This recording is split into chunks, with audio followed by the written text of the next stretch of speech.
Tu es né de nouveau, ma soeur.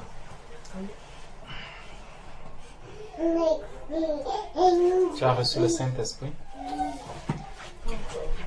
Hein? Pas encore. J'ai reçu le Saint-Esprit quand j'ai accepté le Seigneur, le Saint-Esprit en moi.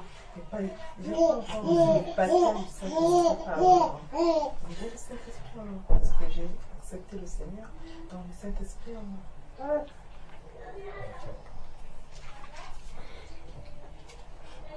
Donc tu es un enfant de Dieu. Parce que c'est justement le Saint-Esprit qui fait de nous des enfants de Dieu. Et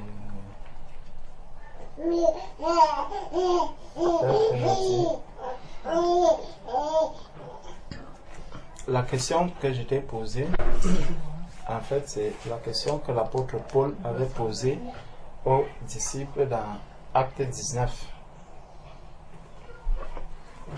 Dans Acte 19, verset 2, l'apôtre Paul demande: avez-vous reçu le Saint-Esprit quand vous avez cru? Et lui dit: nous n'avons pas même entendu dire qu'il y ait un Saint-Esprit. Il dit: de quel baptême avez-vous donc été baptisés? Et ils répondirent: du baptême de Jean. Alors Paul dit: Jean a baptisé du baptême de repentance, disant au peuple de croire en celui qui venait après lui, c'est-à-dire en Jésus. Sur ces paroles, ils furent baptisés au nom de Jésus, au nom du Seigneur Jésus. Lorsque Paul leur eut imposé les mains, le Saint-Esprit vint sur eux et ils parlaient en langue et prophétisaient. Tu comprends? Et ça, c'est important de savoir se positionner par rapport à son salut, par rapport à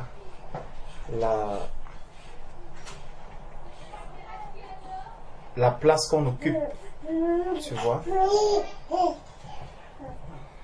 Parce qu'il n'y a pas de place intermédiaire. Soit on est du monde, soit on est de Dieu. C'est ce que la parole de Dieu nous dit. C'est dans 1 Jean chapitre 5. Il nous dit que si quelqu'un n'est pas...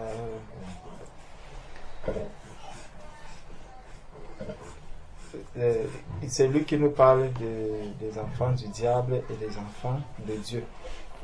Donc il faut toujours avoir cette assurance par rapport à son salut, par rapport à la position qu'on a dans le corps du Christ. Et donc, dans la nouvelle naissance, quand tu es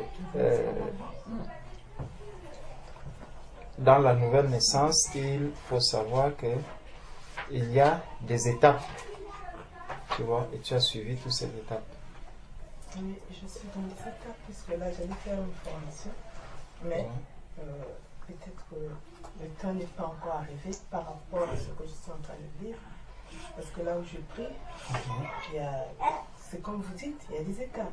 J'ai accepté le Seigneur, j'ai été baptisé, j'ai fait une formation pour recevoir le baptême. Donc là, j'allais faire une formation spéciale pour le Saint-Esprit. Voilà. Donc, j'étais dans la procédure, mais bon, je me dis, c'est pas le temps n'est pas encore arrivé. Je suis en train de prier, Dieu me permettre que ça arrive. Ah, tu es dans une formation pour recevoir le Saint-Esprit. Bon, chez nous, c'est comme ça que ça se passe.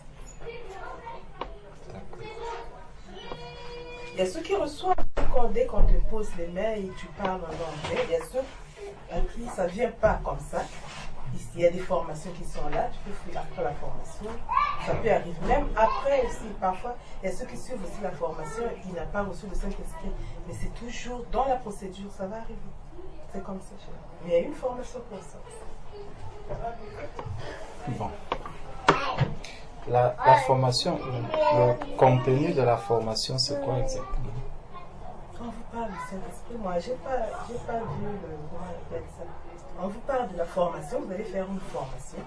C'est après, dans la formation, il y a des rubriques. On parlera du Saint-Esprit. Et si tu crois, si tu as la foi, tu reçois le baptême. Il y a ceux qui peuvent faire la formation jusqu'à la fin aussi, ne reçoivent pas le baptême du Saint-Esprit. Mais comme elle est toujours dans la procédure, elle croit en Dieu, et un jour, ça sera déclenché. D'accord. Et tu es là depuis quand? Et dans l'église. Non, de cette formation. Non, je ne suis pas inscrite. J'ai fait la formation pour le baptême, j'ai fini, j'ai reçu mon baptême. Là, j'allais m'inscrire, mais bon, par rapport à ce que je suis en train de vivre, le travail et tout, ça ne me permet pas de suivre cette formation-là. C'est pourquoi j'ai reporté ça, je veux suivre la formation. D'accord. Je n'ai pas intégré la formation. Ok. Regarde un peu, tu as la Bible avec toi. J'ai la Bible, c'est une chose. Donne un peu la Bible.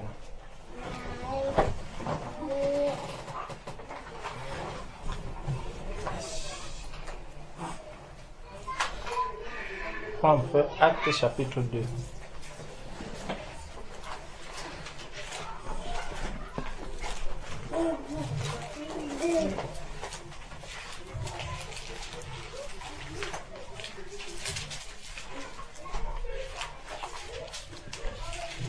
C'est bon? Oui. Le verset 38 à 39. Verset 38 à 39. Pierre leur dit. Acte 12. Acte 2.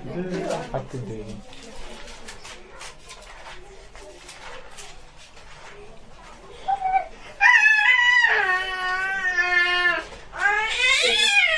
Bon, nous allons prendre la partie du verset 37.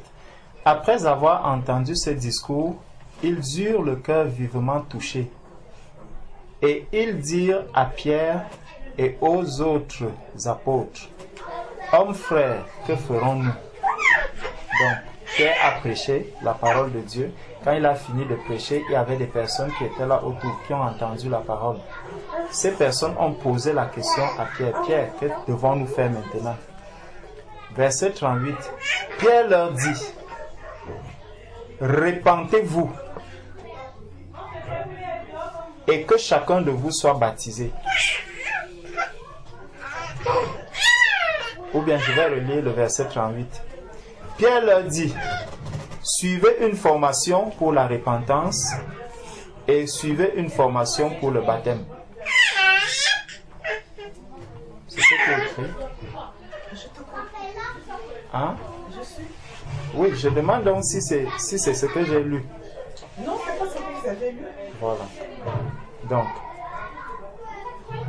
je continue. Pierre leur dit, suivez une formation pour la repentance et suivez une formation pour le baptême au nom de Jésus, pour le pardon de vos péchés, et vous suivrez une formation pour recevoir le don du Saint-Esprit.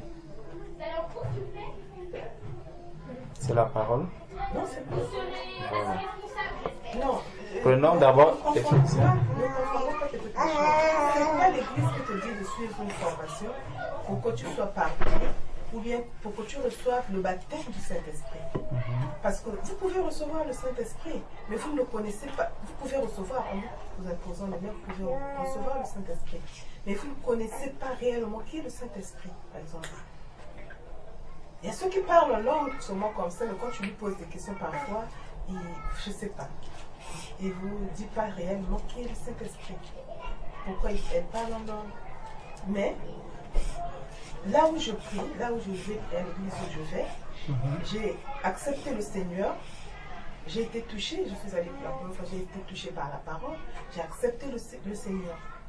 Personne ne m'a dit de suivre une formation. Ils nous ont proposé qu'il y ait des formations. Si tu veux connaître Dieu, tu veux connaître réellement qui est Jésus-Christ, il y a des formations à suivre. Pendant la formation, ils nous ont demandé, est-ce que vous êtes baptisé par l'immersion? J'ai dit non. Je me suis inscrite au baptême, j'ai été baptisée. J'ai fait ma formation est finie. Là, il y a une deuxième formation qui se fait. On me dit, cette formation va parler du Saint-Esprit. Si tu veux, tu es libre d'accepter, si tu veux recevoir le baptême du Saint-Esprit, si tu veux entendre parler du Saint-Esprit et le connaître, tu suis la formation. Mais sinon, il y a des gens à qui on impose des mains qui parlent langue, qui sont en contact avec le Saint-Esprit. Mais moi, pendant mon baptême, je n'ai pas reçu le baptême du Saint-Esprit, je parle pas en langue, je prie, mais je ne parle pas en langue. C'est pourquoi j'ai dit, je n'ai pas reçu le baptême du Saint-Esprit. C'est pourquoi j'ai dit ça. Ce n'est pas l'Église qui te dit, il faut faire une formation, il faut faire ceci, il faut faire cela. Je sais qu'en priant, j'ai déjà vu beaucoup de témoignages des gens qu'on impose des mains, sans l'imposition des mains, qui parlent en langue, qui reçoivent le baptême du Saint-Esprit. Mais bon, peut-être c'est pas donné à tout le monde, hein? C'est pas donné à tout le monde, et ceux qui, je sais pas, qui sont réservés ou comment. Mais moi, je connais, j'ai reçu j'ai accepté le Seigneur, je sais que le Saint-Esprit est en moi, mais peut-être que c'est le parler en langue qui n'est pas encore déclenché. D'accord. Tu sais, les promesses du Seigneur, les promesses du Seigneur sont certaines. Tu comprends? Parce que c'est le Seigneur lui-même dit que méchants comme vous êtes, vous savez donner de bonnes choses à vos enfants. Dieu, si tu t'approches de lui pour lui demander ce baptême, il te l'accorde. C'est ce que sa parole a dit. Tu vois? Et donc, il ne faudrait pas se détourner de l'essentiel pour, je vais appeler cela une perte de temps. En ce sens que la parole de Dieu me dit dans Éphésiens chapitre 2 au verset 20, dit que vous avez été édifiés sur le fondement des apôtres et des prophètes, Jésus-Christ lui-même étant la pierre angulaire. Tu vois, le temps que tu passes à suivre une formation, c'est le temps, je t'assure, si tu passes vraiment ce temps-là à chercher le Seigneur, à connaître, à demander au Seigneur que Seigneur, tu as fait des promesses. J'attends cette promesse-là. J'attends la réalisation de cette promesse dans ma vie. Tu entends? Le temps, les heures que tu iras passer là-bas à suivre une formation. Ma soeur, ce n'est pas... C'est une mine d'or que tu peux prendre vraiment dans l'intimité avec le Seigneur et recevoir ce baptême. Est-ce que tu comprends un peu? Ce n'est pas dans une formation où on peut s'asseoir, on peut se mettre à méditer la parole. C'est la parole de Dieu. C'est la parole de Dieu qui, en mettant foi dans la parole de Dieu, tu reçois ce que tu demandes au Seigneur. Le Seigneur nous a dit que c'est le Saint-Esprit qui nous conduira dans toute la vérité. Tu comprends? Et il vous révélera, comme le frère disait tout à l'heure dans Jean 16, il vous révélera les choses à venir. Donc c'est dans la parole de Dieu, c'est en méditant la parole de Dieu. Quand tu lis les personnes qui ont reçu le baptême, tout à l'heure on a lu dans Actes 16, comment est-ce que Paul est arrivé. Il est sorti de la prison, il est arrivé chez le geôlier. Ils n'ont pas passé des jours et des jours. On dit le même jour, ils ont été baptisés. Paul a imposé le nom. Tous les baptêmes que tu regardes, parce que c'est dans la parole de Dieu, dans la Bible, le baptême du Saint-Esprit, c'est la Bible qui en parle. Tu vois?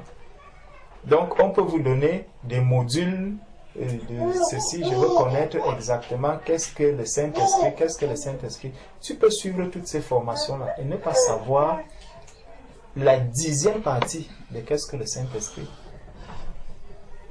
Donc, même si tu demandes à quelqu'un qui est baptisé du Saint-Esprit qu'est-ce que le Saint-Esprit, il peut ne pas te dire tout ce qu'est le Saint-Esprit. Je ne sais pas si chacun de nous ici peut dire tout ce qu'est le Saint-Esprit. La preuve, c'est que tous les dons même qui arrivent et que le Saint-Esprit distribue, l'Église, les enfants de Dieu même ne les connaissent pas tous. Certains vont vous dire c'est 9 dons, d'autres vont vous dire que non, c'est pas 9 dons. Quand tu vas lire dans Romains, c'est plus de... Il y a des dons qui ne sont pas dans... Donc, tu vois, la seule chose, ce n'est pas de rester dans un cadre humain. Tu comprends? Il faut s'abandonner à Dieu. Il faut s'abandonner à la vérité. C'est Jésus-Christ qui est la vérité. Tu comprends pour ma soeur? Donc ne reste pas focalisé dans un système. Si aujourd'hui, tu t'attends à un système humain, bon, tu peux te retrouver dans une... C'est comme si tu as de l'argent, tu as une voiture, tu as de l'argent, il y a une station à essence, mais tu te prives d'aller prendre du carburant dans cette station. Parce que il y a un système qui te dit que non, pour aller à cette station, forcément, il faut d'abord aller voir les personnes qui sont là en face de la maison. C'est eux, tu vas leur demander, comme c'est leur terrain, alors il faut demander leur autorisation. Pourtant, la station est publique. La station est là pour tout le monde, pour tous ceux qui veulent. Le Seigneur a dit que celui qui a de l'argent qu'il vienne, que celui qui n'a pas d'argent qu'il vienne. Il peut baptiser les gens. Ce n'est pas Dieu qui refuse. Ce qui t'empêche de recevoir ce baptême, c'est la foi. C'est la foi. Et c'est en faisant confiance à la parole de Dieu que tu reçois cela. Je laisse les autres frères parler. Ce que le frère est en train de dire, en fait, une formation ne te permettra pas d'avoir plus de foi. La foi se reçoit vraiment dans ton intimité avec Dieu. C'est là vraiment que Dieu va se révéler à toi, parce que la foi grandit plus tu as cette intimité-là avec Dieu. Tu le connais, en fait. Quand tu connais Dieu, là, vraiment, ta foi grandit. Je me rappelle encore d'un exemple qu'on avait pris une fois en partageant. Si tu arrives dans une école, par exemple, après la rentrée, tu as ton enfant qui doit être inscrit à l'école. Tu arrives après la rentrée, tu es très inquiète parce que ton enfant n'a pas encore d'inscription et que tu rencontres le gardien de l'école dehors. Tu lui dis, mon enfant n'a pas encore d'inscription. Le gardien te dit, non, c'est bon, ça, c'est pas un problème. Est-ce que tu vas rentrer en ayant la paix? Non. Parce que ce n'est que le gardien. Mais si c'est le directeur de l'école qui te dit la même parole, tu vas croire parce qu'il a le statut de directeur et tu sais que c'est le directeur. Tu vois, ta foi sera vraiment attachée à ça. Donc, si tu suis les personnes qui vont te donner la formation, ça c'est l'image du gardien. Au lieu de t'arrêter au gardien qui va te dire des choses, va directement voir le directeur, c'est le Seigneur Jésus-Christ lui-même. Parce que tu as accès au Seigneur Jésus. Quand on regarde dans Matthieu chapitre 3, quand Jean-Baptiste parlait, Jean-Baptiste a dit une chose et après on va voir comment les disciples l'ont mise en application. Matthieu chapitre 3, quand Jean-Baptiste baptisait des personnes, Matthieu chapitre 3, à partir du verset 11. Matthieu 3, à partir du verset 11.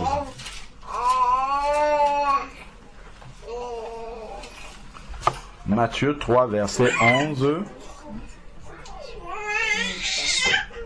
Jean-Baptiste parle et dit, « Moi, je vous baptise d'eau en vue de la repentance, mais celui qui vient après moi est plus puissant que moi, et je ne mérite pas de porter ses sandales. Lui vous baptisera du Saint-Esprit. » Quelqu'un ne peut pas nous apprendre de Jésus-Christ. C'est Jésus-Christ lui-même qui se révèle dans l'intimité. On peut nous apprendre la parole de Dieu, mais quelqu'un ne peut pas nous apprendre de Jésus-Christ. C'est Jésus-Christ, vraiment, c'est une rencontre personnelle avec lui. C'est là que ça vient. C'est pas, quelqu'un ne peut pas, il peut nous dire des choses sur Jésus, mais ça ne sera jamais une expérience personnelle avec Jésus-Christ. Donc, lui vous baptisera du Saint-Esprit et de feu. Ça ne passe par personne. C'est vraiment lui. Même si on t'impose les mains, si tu n'as pas la foi, ça ne marche pas. Tu vois, donc ça reste toujours une relation directe entre Dieu et toi. Celui qui t'impose les mains n'est rien. En fait, il vient simplement comment dire, t'aider. Mais si tu n'as pas la foi en Jésus-Christ, ça ne marchera pas. Donc, au final, ça restera toujours de la confiance que tu as vis-à-vis du Seigneur Jésus-Christ. Donc, si nous regardons dans Luc 11 maintenant, Luc chapitre 11, versets 11 à 13. Luc chapitre 11, versets 11 à 13.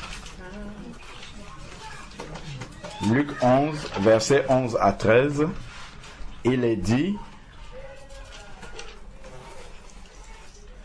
quel père parmi vous, si son fils lui demande du pain, lui donnera une pierre? Ou s'il lui demande du poisson, lui donnera-t-il un serpent au lieu d'un poisson? Ou s'il demande un œuf, lui donnera-t-il un scorpion? Si vous êtes méchants, vous qui êtes méchants, vous savez donner de bonnes choses à vos enfants, à combien plus forte raison le Père Céleste vous donnera-t-il son Saint-Esprit à ceux qui le lui demandent? Donc si tu demandes et que tu connais celui à qui tu demandes, tu ne peux avoir que la foi qu'il va te le donner, puisque tu sais que c'est un bon Père, qui est mieux que les autres. C'est là en fait qu'il faut travailler. Ce n'est pas une formation ne te donne pas ça. Une formation ne peut pas te permettre de connaître celui-là qui donne ça. Donc, c'est à toi d'aller dans l'intimité avec lui pour avoir l'assurance dans ton cœur que c'est un bon Père qui ne peut pas te donner autre chose que ce que tu lui demandes. Si tu lui demandes de recevoir le don des langues, il va te l'accorder parce qu'il sait que c'est bon pour toi. Il sait que ça va t'aider à marcher avec lui. Ça va t'aider à avoir la victoire sur certaines choses. Donc c'est de connaître celui qui donne. C'est ça. C'est vraiment de le connaître. Maintenant dans Actes chapitre 1, là où justement les gens étaient baptisés dans le Saint-Esprit pour la première fois, comment est-ce que ça s'est passé? Il y a d'abord une promesse qui a été faite dans Acte 1, verset 4. Acte chapitre 1, verset 4.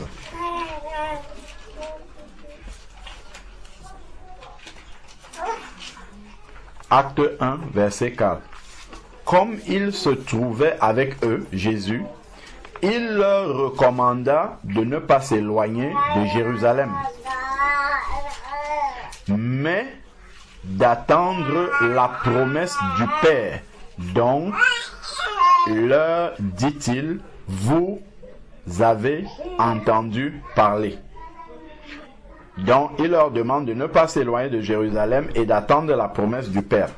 Au verset 8, il dit, mais vous recevrez une puissance, le Saint-Esprit survenant sur vous, et vous serez mes témoins dans toute la Judée, dans la Samarie et jusqu'aux extrémités de la terre. Et après ça, Jésus va être enlevé dans le ciel. Et qu'est-ce qu'eux ils vont faire? 1. Ils ont la promesse. Ils ont entendu la promesse. 2. Ils attachent la foi à cette promesse-là. Une fois qu'ils ont attaché la foi à cette promesse-là, ils vont se mettre dans des conditions pour recevoir. Et qu'est-ce qu'ils vont donc faire ici? Verset 12 maintenant. Donc après ça, Jésus va être enlevé. Je saute un peu pour qu'on aille vite. Alors, ils retournaient à Jérusalem, puis le mont appelé des Oliviers, qui est près de Jérusalem, à la distance d'un stade, d'un chemin de sabbat.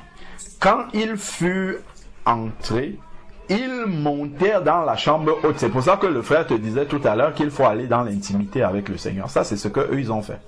Ils ne sont pas allés chercher quelqu'un pour leur expliquer quelque chose. Ce dont ils avaient besoin de savoir, c'est que Dieu a fait une promesse et ils ont mis leur foi dans cette promesse-là. Et ensuite, ils se sont mis dans de bonnes conditions pour pouvoir recevoir ce don du Seigneur-là. Donc ici, ils vont se mettre dans une chambre haute. Ils se sont mis à part vraiment pour pouvoir être disposés. Donc, ils montèrent dans la chambre haute où ils se tenaient d'ordinaire. C'était, nous c'est tous les disciples de Jésus, plus Marie, ainsi de suite. Donc, et c'est dans cette chambre haute-là, dans la prière, ils étaient 120. C'est là où maintenant, au chapitre 2, à partir du verset 1, Acte 2, verset 1, lorsque le jour de la Pentecôte arriva, donc ils sont montés dans la chambre haute, Jésus ne leur avait pas dit qu'il fallait aller dans la chambre haute. Il leur a juste dit, ne vous éloignez pas de Jérusalem, car vous recevrez une puissance. Donc, ouvrir la porte là. Eux, ils ont mis leur foi dans cette parole que Jésus leur avait donnée et ils se sont mis dans les conditions pour le recevoir. Donc eux, ils ont dit, nous n'allons aller rien faire jusqu'à ce que cette promesse-là arrive. Parce qu'ils avaient cette certitude-là dans leur cœur que si Jésus a dit, il va donner. Donc, ils ont arrêté toutes leurs activités. Ils ne sont pas retournés à la pêche. Ils ne sont pas retournés ailleurs. Ils ont dit, si Jésus nous dit qu'il va nous donner ça, ça veut dire que c'est important et donc, je vais l'attendre. Tu vois? Et donc, ils sont montés dans la chambre haute et ils sont demeurés dans la prière jusqu'à ce que ça arrive. Et c'est quand c'est arrivé qu'ils sont sortis. Donc c'est ça qu'on voit là. Lorsque le jour de la Pentecôte arriva, ils étaient tous ensemble dans le même lieu, donc en train, dans cette attente-là, parce qu'ils avaient la foi que le Seigneur va accorder ce qu'il leur avait promis. Tout à coup, il vint du ciel un bruit comme celui d'un souffle violent qui remplit toute la maison où ils étaient assis. Donc ils étaient là en attendant ce que Dieu a promis. Ce que Jésus leur avait promis. Des langues, verset 3, des langues qui semblaient de feu et qui se séparaient les unes des autres leur apparurent. Là, il n'y a pas un homme qui est venu faire quelque chose. C'est Jésus leur a parlé. Comme Dieu peut nous parler là par sa parole, on attache la foi à cela. On dit, moi je suis un enfant de Dieu, donc c'est une promesse qui est aussi pour moi. Je m'en vais voir mon Père pour le recevoir. Parce que je sais que c'est un bon Père. Si je lui demande le Saint-Esprit, il ne va pas me donner un scorpion à la place. Donc je sais qu'il est bon et qu'il va me le donner. Et moi aussi, je suis un enfant de Dieu sérieux avec lui. Je ne suis pas un pied dedans, un pied dehors. Je suis sérieux avec lui et lui, il reconnaît vraiment que voici ma fille en qui j'ai mis toute mon affection. Et il n'y a aucune, aucune possibilité qu'il me prive de ce don-là et qu'il donne à d'autres personnes. Parce que Dieu ne fait acception de personne. Mais ce qui fait la différence, c'est la foi qu'on attache. C'est là, c'est nous-mêmes qui nous disqualifions par la foi. Certains ont la foi vraiment dans ce que Dieu a dit. D'autres n'ont pas cette foi-là, ils ont besoin d'être encore accompagnés et c'est ça qui va faire la différence. Donc il y a des dons évidemment que Dieu donne seulement à certaines personnes, mais il y a d'autres comme le parler en langue, ça c'est pour tous les enfants de Dieu, on va lire ça dans les Écritures. Pourquoi? Parce que c'est utile pour tous les enfants de Dieu. On va voir à quoi sert le parler en langue et on verra qu'il n'y a aucun enfant de Dieu qui n'a pas besoin de ça. Parce que les bénéfices du parler en langue dans la vie d'un enfant de Dieu, nous avons tous besoin de ça. Donc, Dieu ne va pas choisir certains à qui il va donner et d'autres à qui il ne va pas donner. Mais la différence va juste se faire dans la foi. Si moi je dis, moi ce don-là, le parler en langue, je ne vois pas à quoi ça me sert, ou ce n'est pas si important que ça, en fait ma foi est déjà réduite pour avoir ça. Donc moi-même je me suis déjà disqualifié. Parce que je n'attache pas d'importance à ça, alors que Jésus a dit à ses disciples, ne vous éloignez pas de Jérusalem. Eux, ils auraient pu dire, bon, il a dit qu'on va recevoir le don du Saint-Esprit. De toute manière, quand il était encore vivant, il nous a déjà envoyé prêcher. On est parti, on a prêché, on a vu Satan qui tombait du ciel. Et tout ça, c'est ce qui s'était passé quand les 70 et même les 12 sont partis. Ils avaient déjà vu la puissance de Dieu. Ils auraient pu dire, bon, Jésus nous demande d'attendre encore ce don-là. Nous, on a déjà vu, même les démons nous étaient soumis en son nom, donc on peut partir comme ça. Ils auraient pu raisonner comme ça et partir. Ils n'auraient jamais été baptisés là. Ils n'auraient pas reçu ça. Mais ils se sont dit, s'il nous dit, attendez, avant d'aller témoigner, nous allons attendre. Et nous n'allons pas mélanger beaucoup de choses, commencer à faire des choses sans avoir reçu. Nous allons nous consacrer à ça jusqu'à ce qu'on ait reçu. Et après, on va partir. Parce que celui qui a fait la promesse est fidèle. Moi, je me rappelle, j'ai reçu le don des langues en étant assis au salon. En écoutant un message, c'est venu, j'ai commencé à parler. moi-même, je n'étais pas sûr que je l'avais reçu. Parce que à cause justement des enseignements que j'avais, parce qu'on me présentait quelque chose qui était tellement compliqué. C'est pour ceux qui sont chrétiens depuis très longtemps. Moi, j'étais chrétien depuis 2 ans. C'est vraiment pour ceux qui sont déjà consacrés et tout. Mais en écoutant vraiment la simplicité avec laquelle le Seigneur l'accorde, parce que c'est pour tous les enfants de Dieu, et en voyant que même les premiers, les gens qui venaient juste de se convertir recevaient ce baptême-là. Et même dans l'intimité, j'avais entendu que Dieu donne ce don-là. J'ai pris du temps dans le jeûne, j'ai pris le temps dans la prière, et je n'ai pas vu cela arriver, parce que j'avais un mécanisme dans mon esprit, parce que j'avais entendu les gens justement, voilà, il y a ceci, mais je n'avais pas cherché Dieu vraiment, simplement de cœur à cœur. Et là, ce n'était pas venu. Après, j'ai abandonné, j'ai dit, Dieu donnera quand il voudra. Je suis resté peut-être 6 mois encore comme ça. Et un jour, en entendant un message, justement, qui était tellement simple sur le baptême du Saint-Esprit, paf, c'est venu, et j'ai commencé à parler. Et je n'avais pas l'assurance. Je ne savais pas. Je me disais que non, c'est un peu trop simple que ça vienne comme ça. Alors que Dieu, il est simple. Il n'est pas mystique. Je me disais, mais comment on mystifie ça comme c'est aussi simple que ça? Mais, donc, je pratiquais le don des langues un peu... parce que ma femme, elle est convertie aussi. Elle n'était pas baptisée dans le Saint-Esprit. Donc, je n'osais pas manifester ça devant elle parce que je n'avais pas l'assurance. Je me disais que non, c'est trop compliqué, ça ne peut pas être aussi simple que ça. Et justement, quelque temps après, on avait pris un temps de prière pour un de mes frères, parce que le Seigneur m'avait montré quelque chose dans sa maison. Et il fallait qu'on prie, c'était un combat spirituel. Et quand on a commencé à prier, le premier jour de la prière, dès qu'on a commencé à prier, notre première fille, elle était dans sa chambre là-bas, elle a commencé à crier comme si on était en train de lui déchirer les intestins. Elle criait, elle pleurait, elle criait, elle pleurait dans sa chambre. On est parti, on l'a prise, on l'a mis dans le lit avec nous. Elle se calme un peu. Dès qu'on veut fermer l'œil, elle recommence à crier. On se lève, on prie, on chante. Elle se calme pendant qu'on prie, on chante. Dès qu'on ferme, on baisse encore, là, elle recommence encore. Et après, au bout de la 3e fois, quand on s'est levé, on a commencé à chanter et à prier. Instantanément, quand j'étais en train de prier comme ça, c'est passé dans les langues directement. Le parler en langue est venu cette fois-là, c'était devant ma femme. Et à l'instant où les premiers mots sont sortis comme ça, tac, l'enfant a arrêté de pleurer. Elle n'a plus jamais fait ça jusqu'aujourd'hui. Elle avait peut-être 2 ou 3 ans maintenant, elle a 10 ans. Elle n'a plus jamais fait ça. Plus jamais.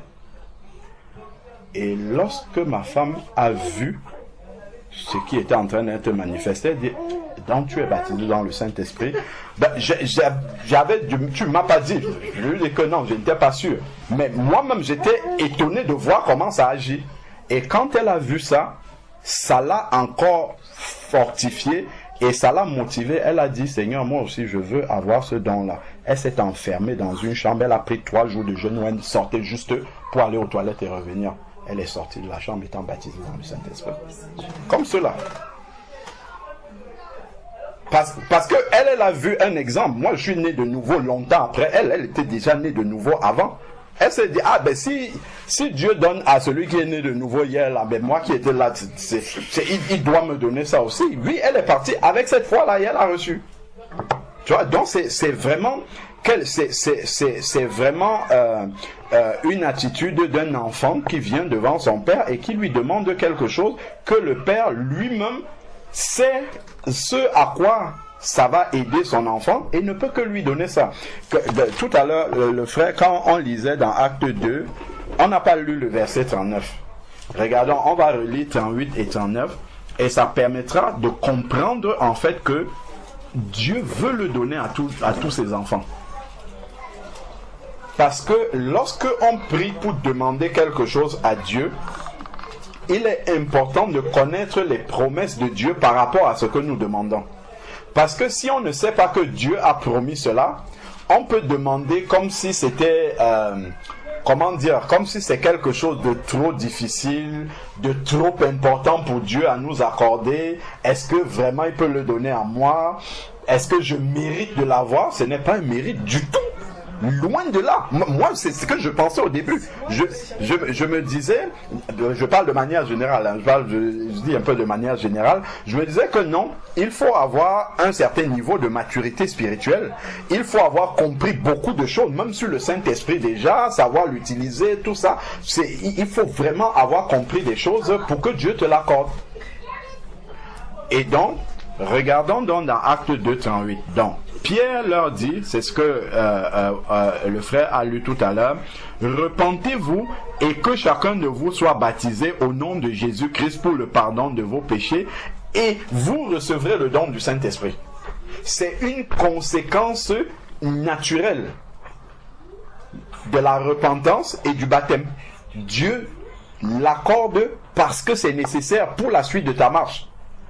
Parce que celui qui ne l'a pas reçu, en fait, sera handicapé dans sa marche. Regardons dans le verset 39, c'est là où il y a la promesse. Il dit, vous recevrez le don du Saint-Esprit, c'est une conséquence naturelle. Il dit, car la promesse est pour vous. Donc, ceux qui étaient le jour de la Pentecôte et qui ont entendu ce que Pierre était en train de dire, la promesse était pour eux, pour vos enfants et pour tout. C'est pour ça que je dis que le baptême du Saint-Esprit avait le don de... C'est pour tous les enfants de Dieu, c'est ce qui est écrit ici. Il dit, et pour tous ceux qui sont au loin, en aussi grand nombre que le Seigneur, notre Dieu, les appellera. Donc le Seigneur est prêt à le donner à tous ses enfants ou en aussi grand nombre qu'il va les appeler. Il ne trie pas.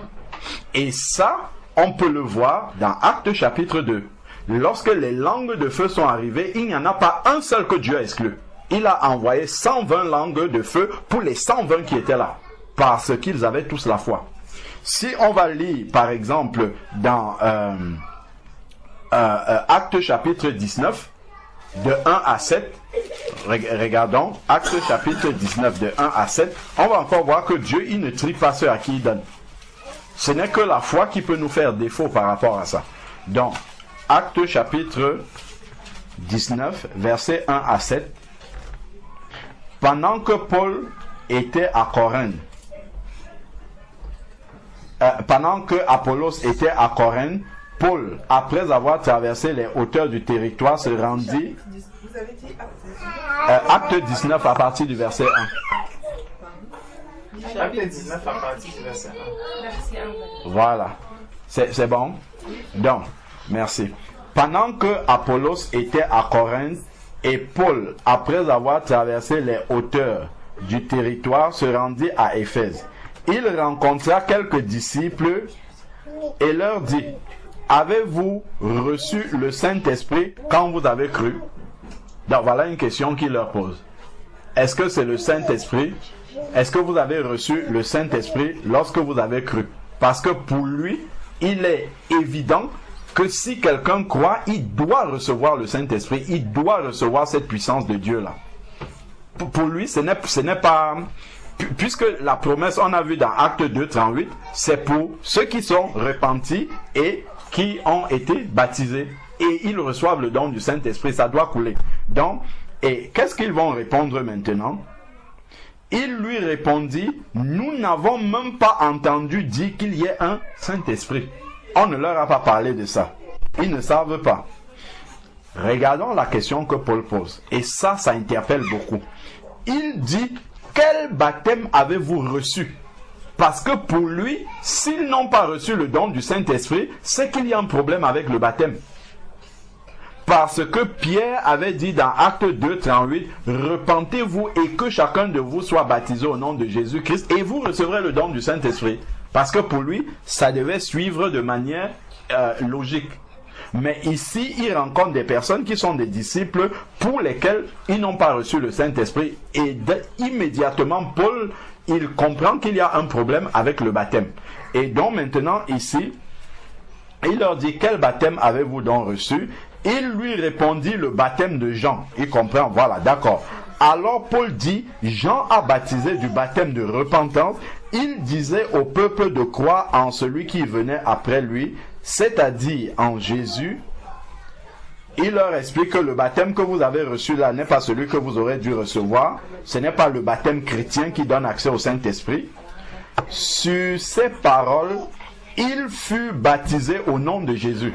Donc Paul a d'abord mis en règle leur baptême conformément à ce que Pierre avait dit. Repentez-vous et que chacun de vous soit baptisé au nom de Jésus. Et une fois qu'il a mis en règle leur baptême, il fut sur ces paroles, il fut baptisé au nom de Jésus. Paul va maintenant leur imposer les mains. Et eux, ils ont la foi maintenant parce qu'on leur a expliqué sur leur baptême. Ils ont la foi qu'ils sont véritablement des enfants de Dieu. Et le Saint-Esprit vint sur eux et il se mit à parler en langue et à prophétiser. Le Saint-Esprit vint sur eux et il se mit à parler en langue et à prophétiser. Tous ces hommes étaient au nombre de 12 environ. C'est cette phrase-là que je voulais qu'on lise. Donc Dieu n'a pas vu parmi les 12, il dit moi je vais baptiser 8 seulement, ou 6 seulement, ou 5 seulement. Là on voit vraiment la volonté parfaite de Dieu, c'est de donner à tous ses enfants, sans exception. Et pourquoi Dieu veut le donner? Allons dans 1 Corinthiens chapitre 14 pour comprendre à quoi sert le don des langues, et on comprendra que c'est quelque chose de vital pour un enfant de Dieu. C'est vraiment quelque chose de vital pour un enfant de Dieu. Donc il dit ici au chapitre 14, 1 Corinthiens chapitre 14.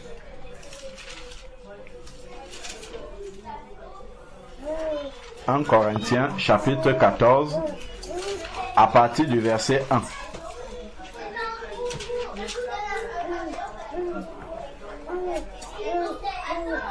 Il dit,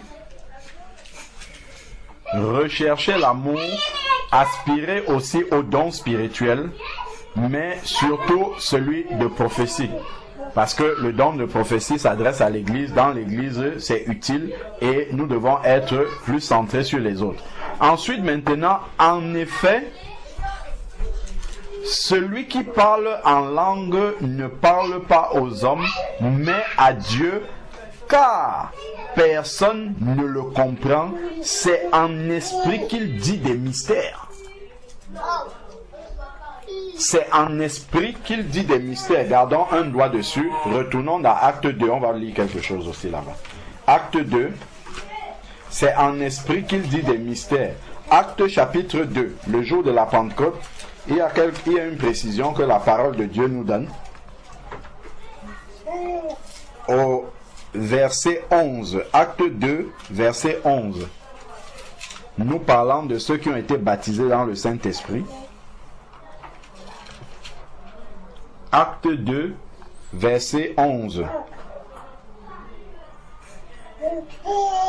Donc, parlant de tous ceux qui ont été baptisés dans le Saint-Esprit et qui sont sortis dans la rue et qui parlaient, verset 11, nous les entendons parler dans nos langues des merveilles de Dieu.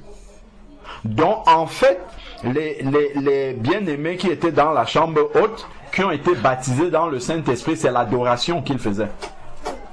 Quand ils sont sortis dans la rue, ils étaient en train d'adorer Dieu parce qu'ils parlaient des merveilles de Dieu.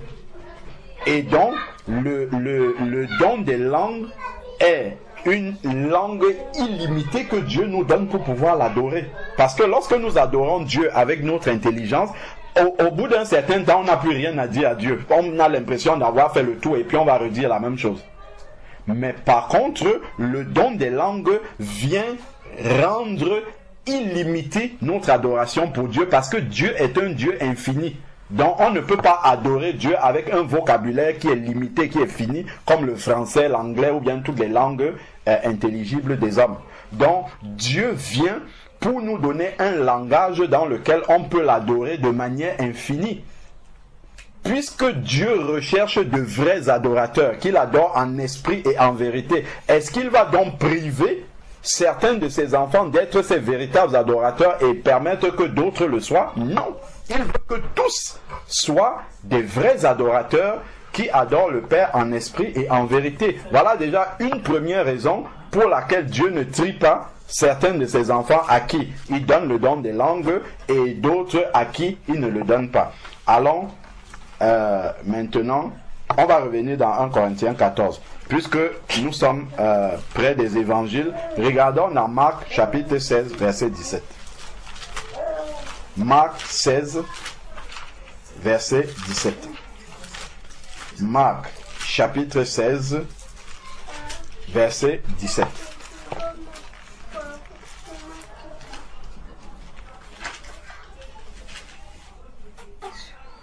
Marc 16, verset 17 dit: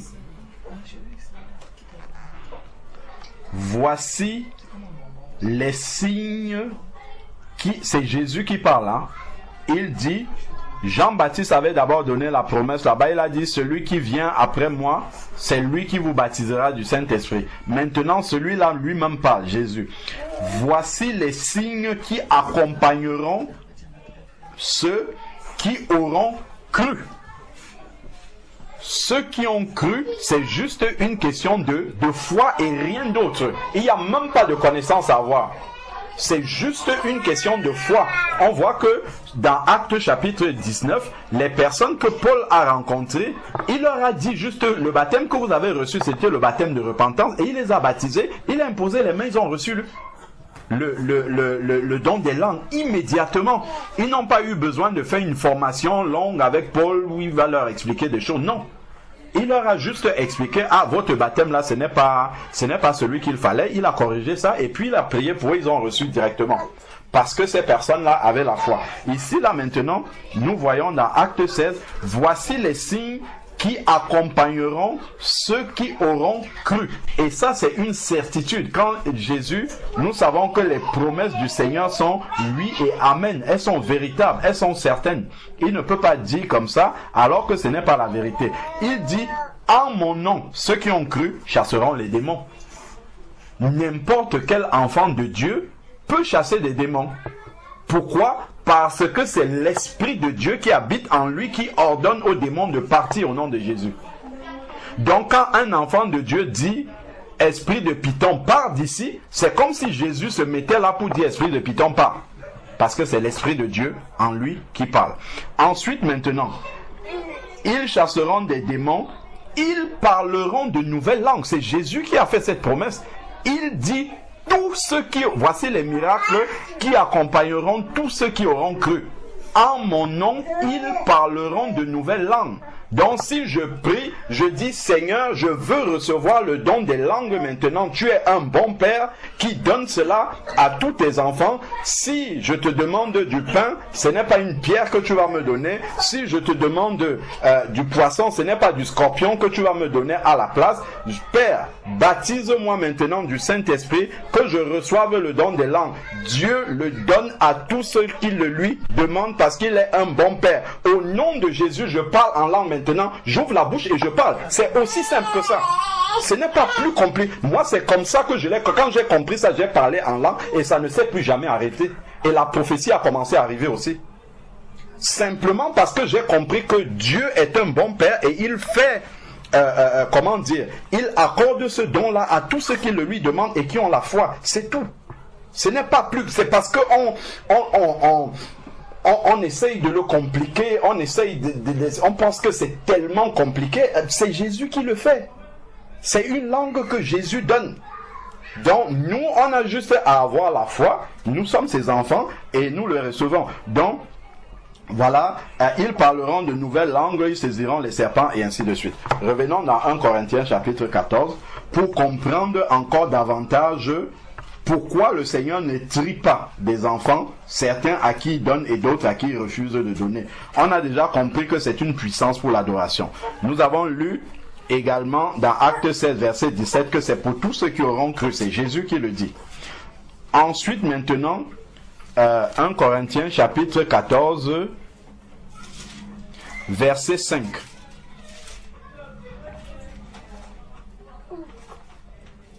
Ça, c'est l'apôtre Paul qui parle. Il dit, je veux que vous parliez tous en langue. Si c'était quelque chose qui était impossible, comment peut-il avoir un désir qui est contraire à la volonté de Dieu? L'apôtre Paul parle sous l'inspiration du Saint-Esprit Donc, il ne peut pas dire quelque chose qui est contre la volonté de Dieu. C'est la volonté de Dieu qu'il est en train d'exprimer ici. Il dit, je veux que vous parliez tous en langue parce que c'est la volonté de Dieu. Donc, il révèle la volonté de Dieu aux Corinthiens qui sont là. Mais je veux encore plus, c'est-à-dire encore plus que vous prophétisiez parce que c'est bénéfique à l'Église aussi. Parce que le parler en langue, c'est pour, dans un premier temps, c'est pour ton adoration personnelle avec ton Dieu. Mais il faut quelque chose qui édifie les autres aussi, qui aide aussi les autres. C'est pour ça qu'il dit, je veux encore plus. Donc, il a un désir plus élevé encore que vous prophétisiez pour que ça soit bénéfique à l'Église. Ce n'est pas que le fait de prophétiser, il ne faudrait plus que vous parliez en langue. Et c'est ici, là, il explique comment dans l'Église, le parler en langue doit se faire. Ça doit se faire de manière ordonnée, il faut l'interprétation, et ainsi de suite. Donc, il le dit ici, je veux que vous parliez tous en langue, mais je veux encore plus que vous prophétisiez. Celui qui prophétise est plus grand que celui qui parle en langue, à moins que ce dernier interprète pour que l'Église reçoive l'édification. Là maintenant, voilà encore un autre blocage que les enfants de Dieu ont. Ici, il dit, là dans l'Église, celui qui prophétise directement est plus grand que celui qui parle en langue, à moins qu'il n'interprète pour que ça aide le peuple de Dieu à être édifié. Pourquoi je le dis? Gardons un doigt, allons au chapitre 12, juste derrière. 1 Corinthiens chapitre 14. En fait, tout ça, c'est pour enlever les forteresses qu'on peut avoir reçues et qui empêchent vraiment que la simplicité du don des langues se manifeste. Ce sont des forteresses que j'ai souvent entendues et qui bloquent inutilement les enfants de Dieu.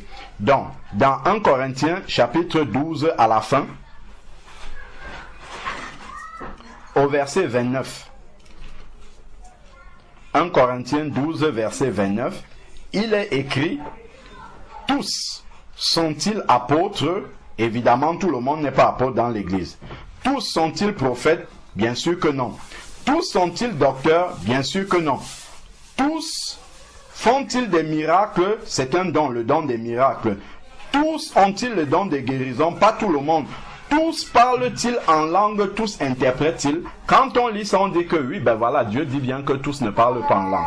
Mais regardons, c'est important de lire le contexte au-dessus, verset 28. C'est là où il le dit. Et Dieu a établi dans l'Église premièrement les apôtres et ainsi de suite. Donc ici c'est dans le contexte de l'Église que tout le monde ne parle pas en langue. Parce que si tu parles en langue dans l'Église et que les autres l'entendent, il faut que tu l'interprètes pour que ça édifie l'Église. Et là tout le monde n'a pas reçu ce don de prophétie parce que c'est un don de prophétie qui s'exprime en langue et les autres doivent être édifiés. Donc on doit l'interpréter et tout le monde n'a pas ce don-là. Mais par contre, le don des langues qui est pour ton culte personnel, pour adorer Dieu dans ton intimité, tout le monde l'a. Et là, retournons dans 1 Corinthiens 14 pour continuer à voir à quoi ça sert. Donc, verset 4, 1 Corinthiens chapitre 14, verset 4. Celui qui parle en langue s'édifie lui-même et celui qui prophétise édifie l'Église. Donc quand tu es en train de parler en langue, tu t'édifies toi-même, c'est-à-dire tu te recharges spirituellement. Est-ce que le Seigneur peut choisir certains de ses enfants qui, eux, ont la possibilité de se recharger spirituellement et laisser les autres? Pas du tout. Il veut que toute l'Église soit à tout moment rechargée spirituellement. Donc Dieu ne peut pas sélectionner des personnes à qui il permet de se recharger spirituellement et abandonner les autres. Donc nous voyons déjà encore une des raisons, parce que c'est pour l'édification personnelle, une des raisons pour lesquelles Dieu veut plus que nous-mêmes, il désire plus que nous-mêmes nous accorder ce don-là pour que nous ne manquions de rien dans notre marche. Ensuite maintenant, donc nous pouvons lire aussi au verset 14 et après au verset 18. Verset 14, car si je prie en langue, mon esprit est en prière, mais mon intelligence demeure stérile. Que faire donc? Je prierai avec l'esprit, c'est-à-dire en langue, mais je prierai aussi avec mon intelligence. Je chanterai en esprit, c'est-à-dire en langue, et je chanterai aussi avec mon intelligence. Donc, on voit en fait ici que Dieu ne peut pas sélectionner ceux à qui il permet de le faire et ceux à qui il ne va pas accorder ce don-là. Et je finis au verset 18 où il dit « Je rends grâce à Dieu de ce que je parle en langue plus que vous tous. » Or, l'apôtre Paul dit « Soyez mes imitateurs comme je suis moi-même imitateur de Christ. » Donc, si nous sommes ces imitateurs, nous devons parler en langue beaucoup. Et on ne peut pas désirer quelque chose que Dieu ne veut pas nous donner. Donc, déjà, tous ces versets-là nous montrent vraiment que Dieu lui-même a le désir de nous accorder ce don-là. Et ce qui est important, utile, une fois que nous sommes enfants de Dieu, qui marchons dans l'obéissance. Il y a aussi Acte 5, verset 32, qui dit que le Saint-Esprit est accordé à ceux qui lui obéissent. Ça, c'est très important aussi. Acte chapitre 5, verset 32. De même que le Saint-Esprit, nous sommes témoins de ces choses, de même que le Saint-Esprit de Dieu est donné à ceux qui lui obéissent. Donc, il faut vraiment avoir ce désir-là dans son cœur d'être un disciple authentique du Seigneur qui marche dans l'obéissance. Donc, désirer aller plus loin avec le Seigneur. Et dans Acte 1:8, il a dit, vous serez mes témoins à Jérusalem, dans toute la Judée et jusqu'aux extrémités de la terre lorsque vous recevrez cette puissance-là. Donc, il faut aussi avoir le désir dans son cœur d'être un puissant témoin du Seigneur. Si nous voulons le baptême du Saint-Esprit juste parce que nous avons entendu que c'est bien de l'avoir, ce n'est pas suffisant. Dans notre cœur, il faut qu'il y ait le désir de témoigner pour Dieu et de toucher les âmes, parce que ça va nous permettre de témoigner et de prier en esprit pour le salut des âmes. Si on a ce désir-là dans ce cœur, le fardeau des âmes doit être dans notre cœur. Le désir d'adorer le Seigneur d'une manière plus glorieuse doit être dans notre cœur. Et le désir de lui obéir encore plus doit être dans notre cœur. Et enfin la foi, c'est tout. Si on a ça, nous demandons au Seigneur et il nous l'accorde. Donc vraiment là tu as tout entendu. Là on a fait la formation là, rapide, en accéléré. Là on a fini la formation, il y a tout ce qu'il fallait savoir. Et gloire à Dieu. Non, je crois vraiment que c'est une question de foi et puis de confiance, de sincérité avec Dieu. Tu lui demandes, il va te l'accorder. Et toi-même en méditant la parole de Dieu, parce que le Saint-Esprit quand il vient, il t'enseigne aussi, comme on a lu.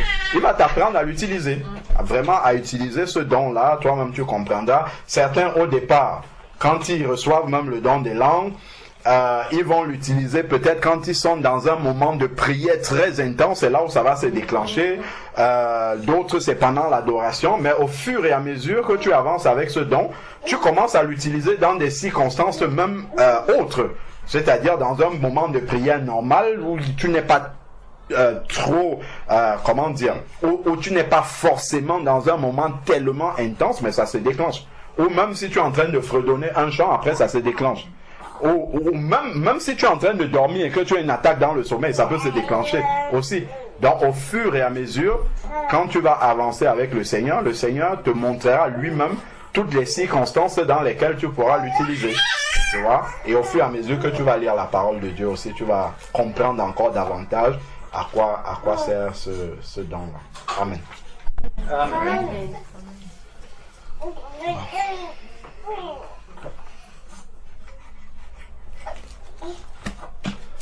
Je crois qu'il y avait le repas du Seigneur à partager. On a bien tiré de long en large. C'est bien. Maintenant, tu vas économiser le temps de la formation. Comme tu n'avais même pas le temps pour la formation, là c'est bon. En un après-midi, tu as reçu toute la formation. Voilà, tu as reçu toute la formation.